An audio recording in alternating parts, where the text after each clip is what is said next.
Ignite brought full throttle to Boreham Wood. The fans were in for a right treat, but we're here to review the night's goings on. Just yesterday or Sunday at the time of this going out, it was an incredible night's worth of wrestling. Probably one of the best Ignite shows. Actually, I think it's probably the best Ignite show that I've been to, bell to bell. The action was off the chart. The fans were, well, they was loving it all the way through. And even I got involved. So it's going to make that match a little bit harder to review, but I'm going to have to do it unbiasedly, and I will do that. However, let's begin with the first match of the evening. These two chaps behind me, Taylor James, Jack Toreno. The rebellion collide after Taylor turned his back on Jack over the last couple of shows. It was time for Jack to exert some revenge and to have a battle with Taylor. Taylor wasn't alone though. He brought, I believe his name's Tall Tom or Tom out, big 7 foot giant dude come out with Taylor. Brought a chair out with him as well. He did try and get involved, but Jack made sure that it didn't happen. So he didn't get involved fully in the match because Jack managed to drop kick the chair that he held up into him and basically put Tom out of the equation. Now, interesting about this match is I'd seen Taylor wrestle as a single, and I know how good he is. I've never seen Jack wrestle a singles match before. Any promotion I've been to, it's always been the Rebellion or Taylor's been on his own with Jack. He's never been Jack one-on-one with anybody. And it was so, he impressed me so much. This match was just 10 minutes of absolute brawl for 10 minutes. He had some great action in there as well. Spanish flyers, you name it. These guys brought it to the party. The crowd was so invested in it. The crowd at Boreham Wood absolutely hate Taylor. And they're beginning to start to love Jack. And this match itself was just a tremendous start to a show that surprised me. I thought it was going to be a good match. Don't get me wrong. I didn't expect it to be a bad match, but it was a great match. It was, as I said, 8 minutes, 10 minutes or so of them two just kicking the hell out of each other. And Jack picks up the victory, which is interesting. Taylor's got title aspirations. And Jack's come along and nicked one off him here in this one. And now, as we move to July, the Buckle Up show, which we are, in co-production, I suppose, with Ignite, we've now got to decide what to do with Jack as well as Taylor after this, and some discussions will have to go down between myself and CJ Carter, the GM, but we'll make sure that both these guys are featured at Buckle Up for sure. But very impressive start to the show. It caught me off guard how good this match actually was, and that isn't a disrespect to Taylor or Jack. It's just, my expectations of that was good, but this was great. Now, talking of great, that brings me on to this match right here. Nino Xander Bryant versus CPF, Danny Black and Joe Lando. We had CPF versus the Rebellion, funnily enough, at November, a night show in November. And it blew the roof off the building, to be quite honest with you. Having this match on second, this was, if I could say, better than that match against, Taylor and Jack the Rebellion in November. I think it was. These two are fan favorites. The crowd was split during this. They had some high spots. You saw a bit of a cocky side to CPF during this as well. They were getting a bit agitated because the moves they were hitting weren't quite putting Nino or Xander away. But this was high flying, fast paced action in your face, flying over here, flying over where. The tag team maneuvers that these two were doing were off the chart. The crowd just ate it up and ate it up and ate it up. They wanted more. If we just put that match on all day, I think they would have just been happy with it. It was absolutely tremendous. Match of the year candidate for me straight away. I can't see. I think it would be difficult to try and beat it. I'm sure we can try, but it was going to be very difficult to beat a match of that quality. It was just all over the place. The kids in the audience loved it. The adults, myself, loved it. Call me an adult if you want. I don't mean kid or whatever. It's fine. But it was brilliant. The Bryants did pick up a big, big victory over CPF. And the CPF are the Body Zone tag team champions, don't forget. And we were they were umming and ahhing whether to put the titles on the line. And I think I'm pretty glad, well, they're pretty glad that they didn't do it, because they wouldn't be tag team champions of Body Zone anymore. The Bryants would be, but the Bryants are ever impressive as a team. Another win, chalk up another victory for them. They beat Trew and Lacey back in February, and now they roll on to July, and we'll see what's in store for the Bryants in July at Buckle Up. Same with CPF. Who knows if they're on the card? We don't know yet. Again, conversations to be had. But these two teams just lit the place up. I mean, putting this on second, it was kind of doing the rest of the card an injustice. Not because the rest of the card can't deliver world-class wrestling or a world-class match, but it was just the crowd were on this up here.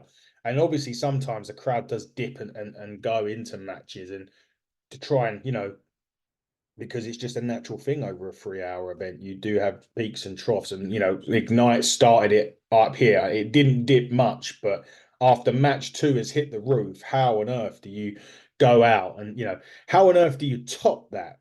Well, the next match was the #1 contendership match for the Hit in the Turnbuckle Championship, our very own title. Yes, we have a title in wrestling. It is legitimate. We have 2 titles in wrestling, actually, men and the women's. But the 3 men behind me, Mark Trew, Corey Mcrae, and Jay Joshua, took part in a triple threat match to determine the #1 contender for the Hit in the Turnbuckle Championship in July. Mark Trew has been berating the Hit in the Turnbuckle team, myself and others, for over a year, since near enough a year since we announced the championship. He's been saying he wants the championship, or he wanted to be the champion. He wanted us to give him the championship. Ignite. His win-loss record states otherwise, and as I said to all of them that want the championship, you have to earn it. And Mark has had, he successfully beat Charles Crowley at the last Buckle Up last year. And that was really, I think, his last win that I can remember anyway. He said they took on the Bryants in February in a great match there. He had lost a few other matches. Corey Mcrae was a 14-month Ignite heavyweight champion, and he's going through a bit of a lull. More on that in a minute. Actually, something happened after the match that we need to discuss. But Jay Joshua's coming in from Wales, heavy hitting, hard. Guy's a unit, and can he move as well? And he's just a heavy hitter. And these 3 had an envious task, or an unenvious task, of following the Bryants and CPF. And how do you do it? Well, you put these 3 in the ring and you let them go. And that's exactly what Ignite did. They put these 3 guys in the ring and they absolutely took it to the limit. Hard hitting, some amazing moves going on in this one. Mark was flying around doing frog splashes. Corey was hitting package power drivers. Even Jay Joshua hit about 20 kicks on each other consecutively in this. It was just, such a good. This was like strong style 2024, these 3.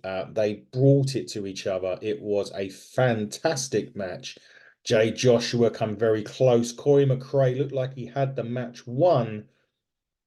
But unfortunately for us, maybe not unfortunately in general, but unfortunately for us, Mr. Mark Trew sneaks the win and becomes #1 contender for the Turnbuckle Championship match in July. Now, he has beef with the then current Hit in the Turnbuckle champion, Smashing Mike, but he was going against James Ellis later on, and whether that title changed or not, we'll get back to. But I did mention Corey Mcrae. Now, one of the most unusual things that we saw at Ignite on Sunday was Corey Mcrae tagging fans and hugging fans and smiling and doing all the stuff that Corey Mcrae doesn't never do. He wants you to buy his merch and stuff like that. He wants you to pay money, and and he'll call you a dickhead in the process. But this time it was very much a fan-friendly Corey. It took a lot of the fans off guard, including myself and a few others sitting next to me. Like, what's going on here? Why is he being nice? This isn't Corey. This isn't Corey Mcrae. This is, what's going on? Anyway, after the match, he took on the mic. He took the mic and he said that he thinks that this year's his last year and he's had enough. He's losing every time he's going out there. If he can't win a match, he doesn't want to be here. But he said he had come back in July for one more match. And if he loses that match, he will be leaving Ignite Wrestling. That's the big stipulation for his match in July. It's a shocker because Ignite without Corey Mcrae just doesn't feel right. And I've just gotten off the phone, a bit of breaking news. I've just got off the phone with the Ignite general manager, with Corey Mcrae's opponent. I can't announce it right now, but what I can say is Corey did say to me at the end, we spoke briefly at the end of the show, and he did say, whatever you do not go easy on me at Buckle Up. Don't, just because you may want me to win, don't give me the easy way out. Make sure you make the match one of the toughest matches that he could ever go into, because he wants to make sure, if he said if he goes out, he wants to go out losing to the best. If he wins, he wants to know he's beat the best. So we've done that, and we've got him an opponent, and more on that when we can do it. All I can say is it's going to be a big effort required for Corey to beat his opponent at Buckle Up. And when we can announce the match, I think you'll all see why. We took a very, very nice intermission at that point, or break. Would have been easy for me to say that at that point of the day. Then we had the raffle, like we always do. Sunset Skip and Tiggs was doing the raffle. At the end of this, a guy in a hoodie come running through the door, attacked Tiggs and started beating him up. And we was all like, well, where's security? What's going on? We was all just about to sort of get involved.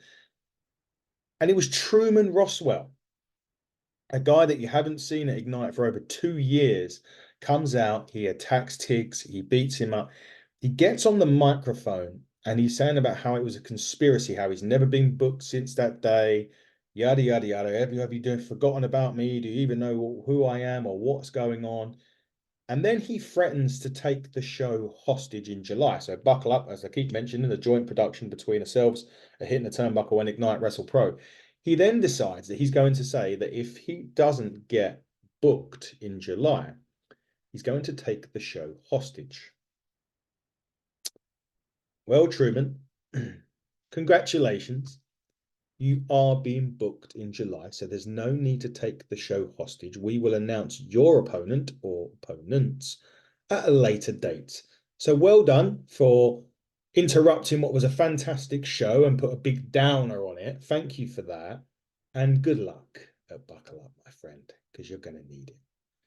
Anyway, after that monstrosity, became the Turnbuckle Championship match from us, the Hitting the Turnbuckle team.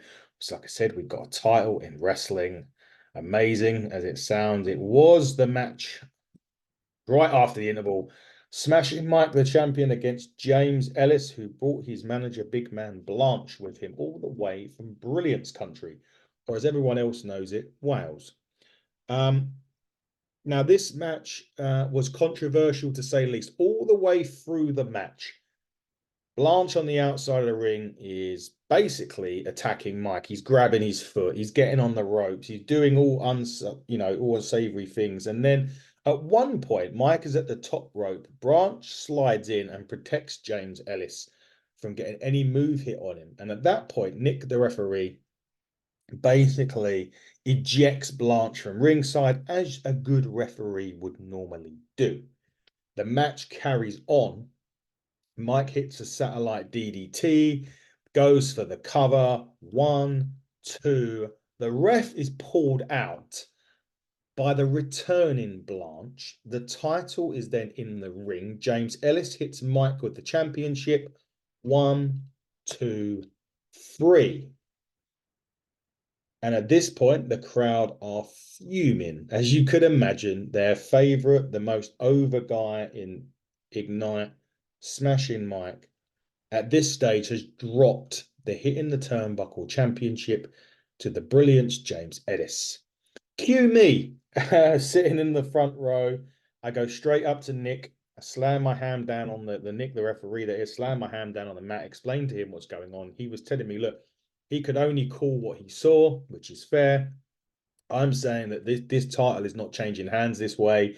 Something needs to happen. And lo and behold, thankfully, the GM of Ignite, Mr. CJ Carter, calmed the craziness down, got that match restarted. Smashing Mike hits the game over, picks up the victory, and is celebrating with the Ignite Championship. And then out comes the new #1 contender, Mr. Mark Trew, who has told Mike in no uncertain terms in July the title is going to be his. Well, Mark, you've moaned about it, you've bitched about it, you've cried about it. You've earned your shot. Congratulations, you have earned your shot in July. Now, my friend, you've got to take it. You've got to beat Smashing Mike, who's already beat you twice at Ignite. Down to you, Marky boy. Are you going to step up and show Boreham Wood what a great wrestler that you actually are? There's no question about that. You are a superb wrestler. You're absolutely well, you're close enough to being world class. You're in your progress, your Rev Pros, you're killing it everywhere you go. You now get the opportunity to hold that gold. And this is the thing now, Mark. And one of the things I will say, I said to you all day long, the first day that you moaned about not being in the match or not having an opportunity, not being in or not being handed the title for one's sake, I said to you, earn it. And now you have. And now's your chance to earn the Turnbuckle Championship. And we will see if you manage to do it. Now, the next match going to be behind me is actually not the match that aired. We were meant to get, well, originally, before this, we were meant to get a Luna versus Sapphire Reed. Unfortunately, Luna had a leg injury, suffered in, I think it was February, the back end of February, early March. And unfortunately, that injury has kept her out. She's probably going to be back in a few weeks' time with any luck. But she was in there. She was there. We saw Luna. She did get announced before the match. And we was meant to get Artemis versus Sapphire. Sapphire unfortunately suffered a shoulder injury over in Barcelona a couple of weeks ago and couldn't compete in this. Now, there was a long-running story between Artemis and Sapphire. Sapphire had allegedly injured Artemis on her way to the show in February, which ruled Artemis out of the match with Sapphire. Now, this time, Sapphire was ruled out of the match with Artemis because Sapphire sustained a shoulder injury. Nevertheless, in Artemis's place was the incredible Chantal Jordan. And this was a hard-hitting women's match. Chantal Jordan actually had a busted up nose from, I think, a match that happened at the weekend. So she come in, nose all covered in plaster and stitches and God knows what else. These two had a very, very hard-hitting match. Artemis picks up another hard-fought victory in her quest to start climbing the ladder of title opportunities at Ignite. It was a great, hard-hitting encounter. Artemis at that point picks up the microphone and says, basically, Sapphire, look, you took me out. You're kind of dodging me a bit here. So if you're afraid to face me one-on-one, I've got a partner, pointing at a Luna. Maybe you should go and get yourself a partner, and I'll see you in July if you've got it in you. Unbeknownst to Artemis, Sapphire is there and accepts the challenge for July. It's going to be a Luna and Artemis versus Sapphire and her partner. Now, I've had communication from Sapphire about who her potential partner is going to be. We need to get it all agreed by the Ignite GM, CJ Carter. And once we do that, we'll be able to announce the match. Suffice to say, Sapphire's mystery partner could raise a big, could be very interesting, to say the least. And more importantly, she may want to demolition some of the roster. Nevertheless, we'll have to wait and see if it all gets agreed and signed off, and that will be another match for Buckle Up. We can't wait to bring that to you. We keep mentioning it. It is our joint show with Ignite. We're very much looking forward to it. Tickets have, I haven't checked recently, but they are going mad. They are literally flying out the door of the tickets. So you need to get on that link. The link's at the bottom of this. Do not miss your chance to come and see the show of shows for Ignite and Hitting the Turnbuckle. Their WrestleMania, our WrestleMania, is coming the 14th of July. Do not forget that, and I will be hyping it up after this as well. The last match, the main event of the evening for the Ignite Heavyweight Championship was, of course, not CPF. Again, we've already seen them. Was, of course, Adonis Payne versus Tommy Kyle. Tommy Kyle won the #1 contenders match in February to get his shot, which he wanted straight away against Adonis Payne. He would have took it that night if given the opportunity. Again, another highly competitive encounter. Adonis Payne's entrance is money. He looks like a champion. Does he compete like a champion? Well, that kind of remains to be seen in this. This match was very, very good. Adonis initially got the mic and went, I don't lose a title if I get counted out. See you later. And he was going to leave. Tommy chased him around the ring. They had a competitive encounter. Adonis was looking for every potential way of getting disqualified as he possibly could during this match, including thumbing in the eye, a couple of low blows. I think he threw Nick in the way of a spear at one point. And that's really how the match was going to end. There was a bit in the corner. Nick again took another hit from, I think, Tommy Kyle, who then got low blowed and he got hit by Adonis Payne's finisher. And then 1, 2, 3, Adonis Payne retains the championship. He did also use the belt at one point during the match. Didn't get the pinfall, but he did retain the championship. However, CJ Carter comes out at this point and gives Adonis Payne the news that he probably didn't want to hear.